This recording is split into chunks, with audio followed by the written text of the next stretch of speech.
बच्चों, मैं गिरिराज अग्रवाल मेरे YouTube चैनल में आप सभी विद्यार्थियों का स्वागत करता हूं।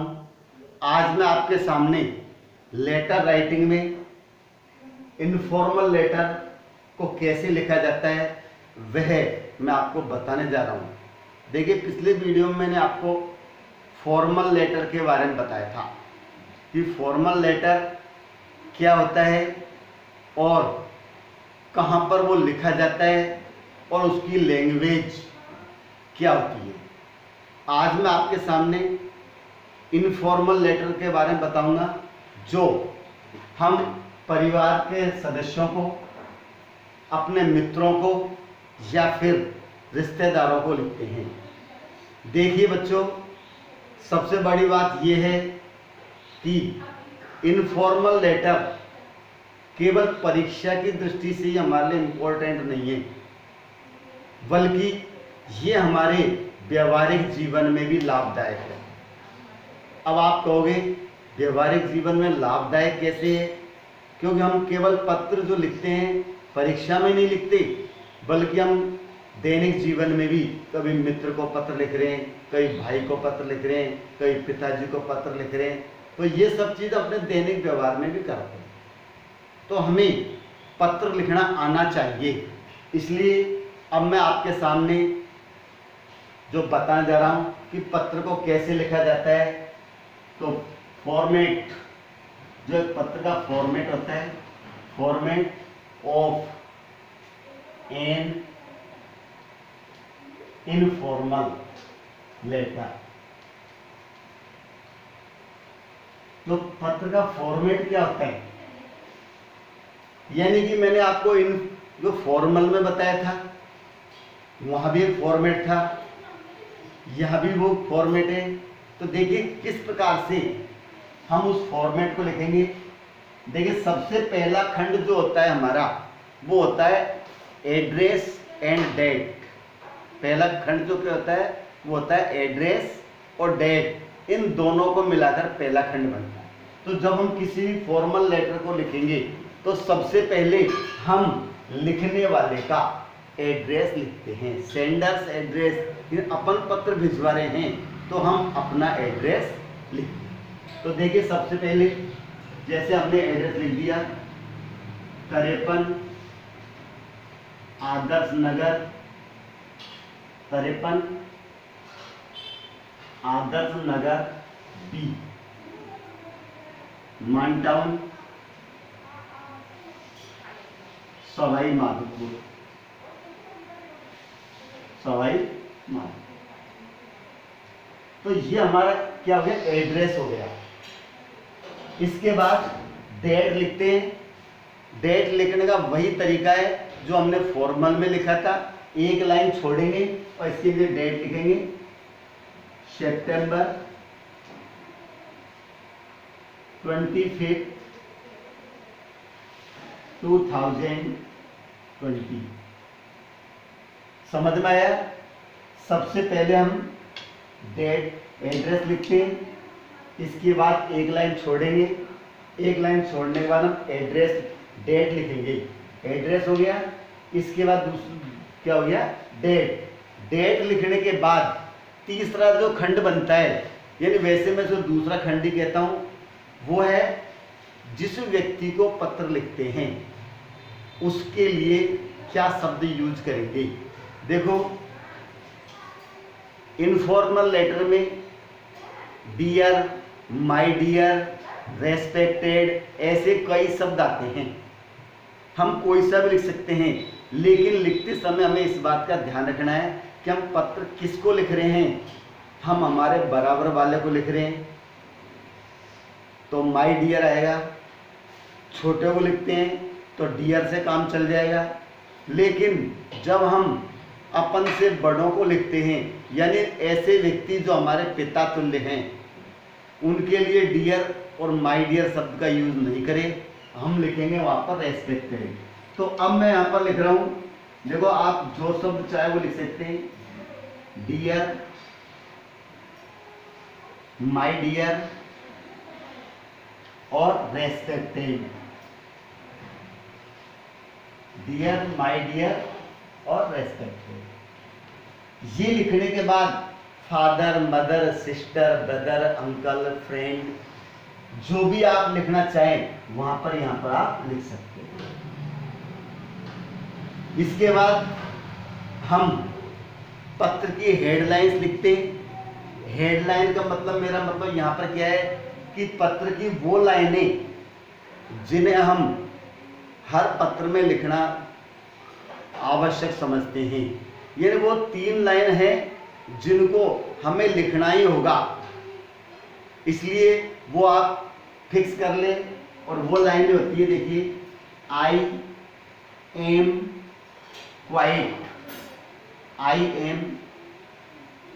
Quite well here and I hope that you will be same there. I received your letter yesterday. I received your letter yesterday. I read it and knew about you. ये होती है पत्र की जो संबोधन लिखने के बाद हेडलाइंस होती है, जिनको मैं हेडलाइंस कहता हूं। मुख्य बात को प्रारंभ करने से पहले जो सामान्य बातें लिखी जाती है।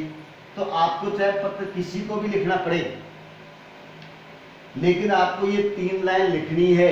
I am quite well here and I hope that you will be same there. I receive your letter yesterday. I read it and knew about you. यानी मैं यहाँ पर कुशल पूर्वक हूँ और आशा करता हूँ कि तुम भी वहाँ पर कुशल पूर्वक होंगे।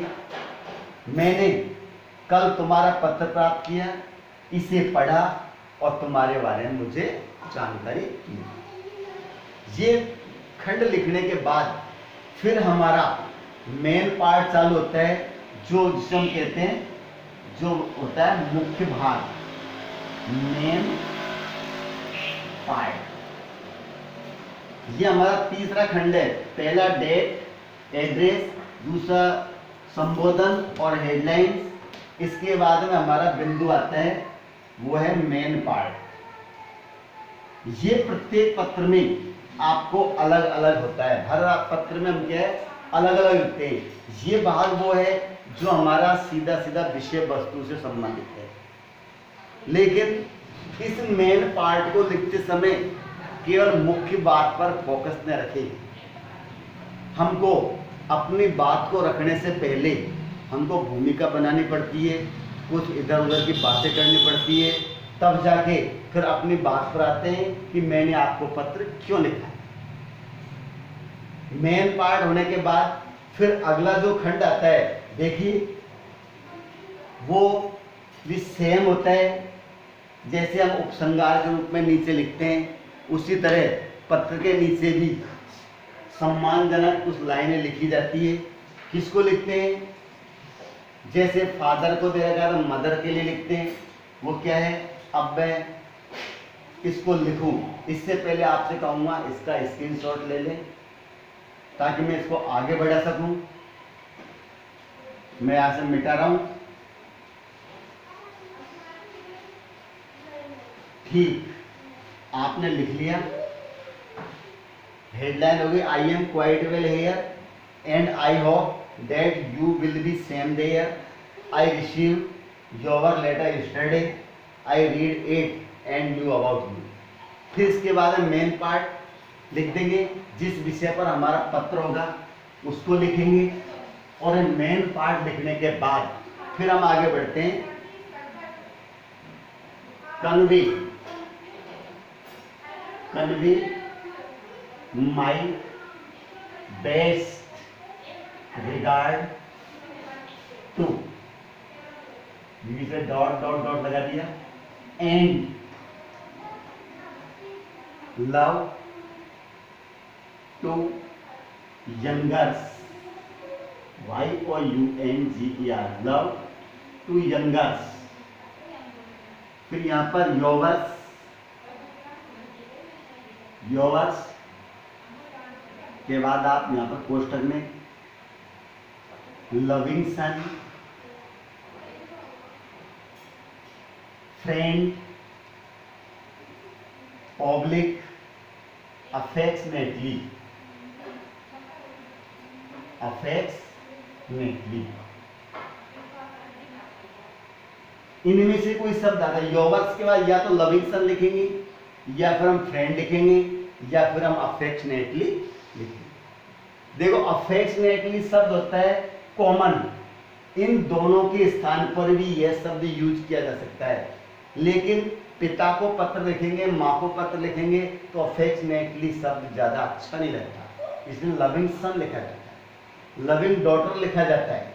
मित्र को पत्र लिखेंगे तो मित्र में मित्र ही लिखा जाता है, लेकिन जब हम अन्य किसी को लिखते हैं, अंकल को लिखते हैं, ब्रदर को लिखते हैं, तो वहां पर हम अफेक्शनेटली शब्द का यूज करते हैं। ये लिखने के बाद हम अपना नाम लिखते हैं, जैसे लिख दिया योगेश, और इतना लिखने के बाद ये पत्र कंप्लीट होता है। यह है हमारा जो yours, loving son, friend, affectionately और योगस नाम, वो हमारा 5वां खंड होता है। इस प्रकार से हम पत्र को 5 खंडों में डिवाइड करते हैं, और डिवाइडेशन करने पर जो पत्र लिखा जाता है बहुत अच्छा प्रभावशाली होता है। तो पत्र का फॉर्मेट ये मेरा कंप्लीट हुआ। अब इस एग्जाम्पल, इस फॉर्मेट के आधार पर आपको मैं एक एग्जाम्पल बताने जा रहा हूं। बहुत सिंपल पत्र है, ये भी आप उतार ले। देखिए आज मैं आपको केवल एक पत्र बता रहा हूं, letter to father asking for money. जैसे हमको पैसे की आवश्यकता पड़ गई तो पिताजी को पत्र लिख रहे हैं, और ये शायद इनफॉर्मल लेटर में सबसे पहले आता है। ये पत्र लिखना हमको जरूर सीखना है। तो देखिए, letter to father asking for money. किस प्रकार से हम पत्र लिखते हैं?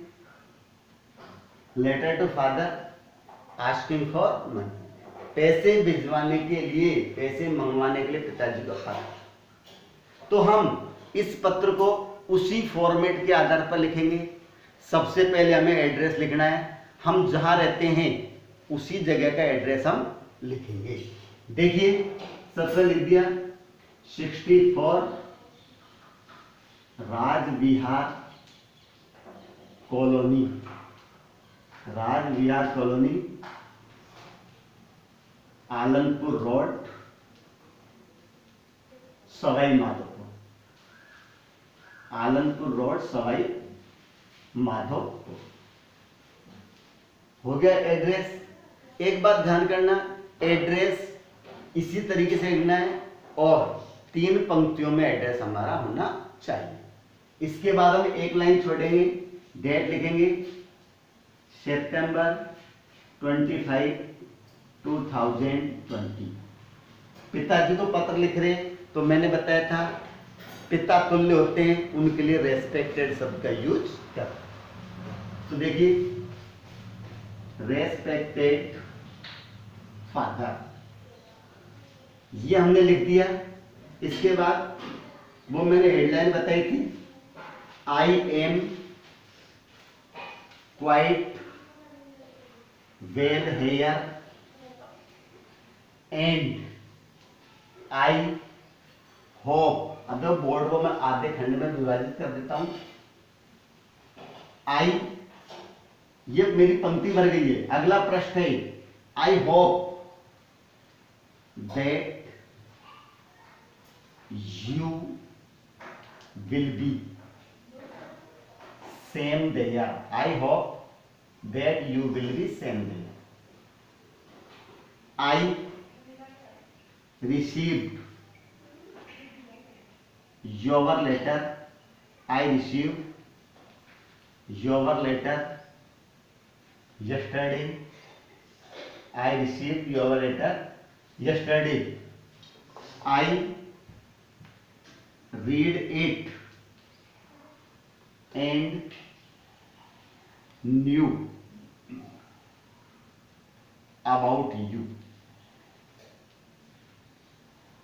देखिए यहां पर आप एक बार ध्यान जरूर करेंगे, I received your letter yesterday लिखा आपने, यहां पर यस्टरडे के स्थान पर टुडे भी लिख सकते हैं।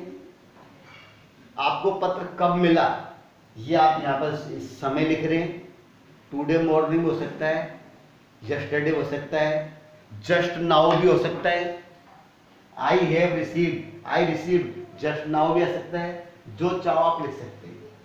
अब ये हेडलाइन हो गई, यही मैंने अभी आपको फॉर्मेट में बताया था।